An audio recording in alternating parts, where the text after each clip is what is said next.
Hi, if you're in this class, this is the first video you should be watching because it's going to set up and explain some of the things you need to do to learn in my class.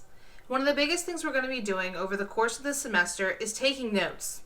Some of you right now might be thinking, oh my god, I hate taking notes. Yeah, it kind of sucks. But in life, you're going to be taking notes, whether it's a quick grocery list or laying out the parts for your auto body business. I don't know, whatever. You're going to be taking notes in the future. They might not be as extensive as what you're going to do in this class, but it's a great skill to develop over time. And again, whether you're going off to college or you're going straight into the industry, note-taking is a great skill to develop. So we're going to go through in this video what it's going to look like when you'll take notes in this class and some of the things that you're going to be required to do as well. Because it's not just about taking notes. I want to see that you're actively watching these videos that I'm pouring so much time and energy into creating. Again, I'm not a YouTuber, but I like to play around with technology, so I'm trying to make these as fun as possible. So stay tuned, follow along with me, and we'll go through some of the procedures for taking notes in Dr. Per's class.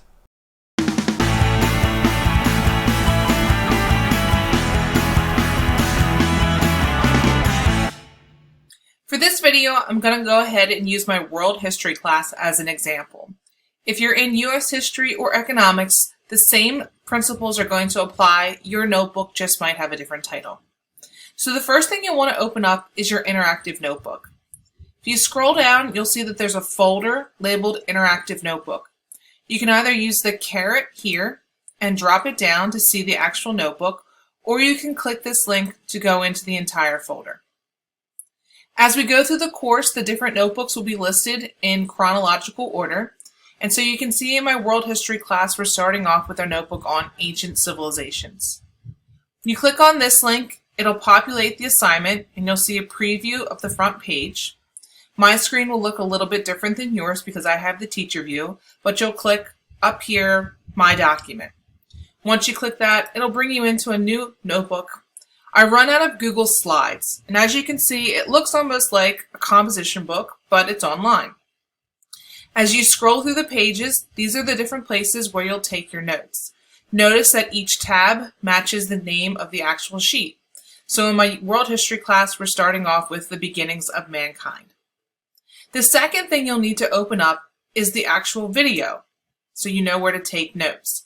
So you'll come back to your course, scroll down a little bit further and find class notes and screencasts.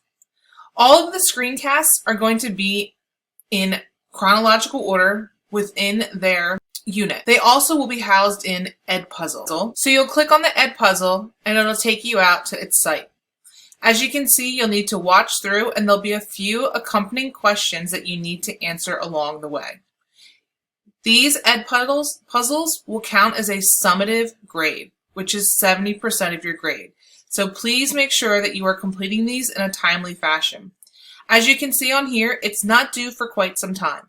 I don't collect the interactive notebook or these edpuzzles until the last day of the unit, which right now is projected to be February 19th. The actual interactive notebook is going to be collected, but it'll be a formative grade. So if you're a person that doesn't take very many notes, you can kind of skimp out here. But I strongly suggest keeping track of things so that it'll help you on future assessments. So again, both of these assignments will be completed and they're both housed within Schoology. You can also see down the right-hand side where these things are be housed as well. But as more assignments are added, these will be pushed down because again, they're not going to be collected for some time. Okay, so that's everything. Now you've seen what your interactive notebook looks like, where you'll find it on Schoology, and how you'll access the edpuzzles that go along with it. Please remember that edpuzzles are going to count as a summative grade. It's really important that you're following along, looking at the information, so that you're gaining it and moving along in this course. I won't know if you're doing it or not if you don't do the edpuzzle, so that's why I have them incorporated into this class. The actual interactive notebook is still going to be graded, but it's going to be a formative grade. So it's not going to kill you if you don't do it or you don't do it to full potential, but just remember, it is part of your grade, so it will add up over time. So if you're not the note-taking type person, there's kind of your out a little bit. Just remember, in this class, you're going to get out of it what you put into it. So please strive for greatness. Please put everything you've got into it. Reach out to your teachers, whether it be me or another one, if you need help or support. Thanks for watching, and good luck. You guys have got this.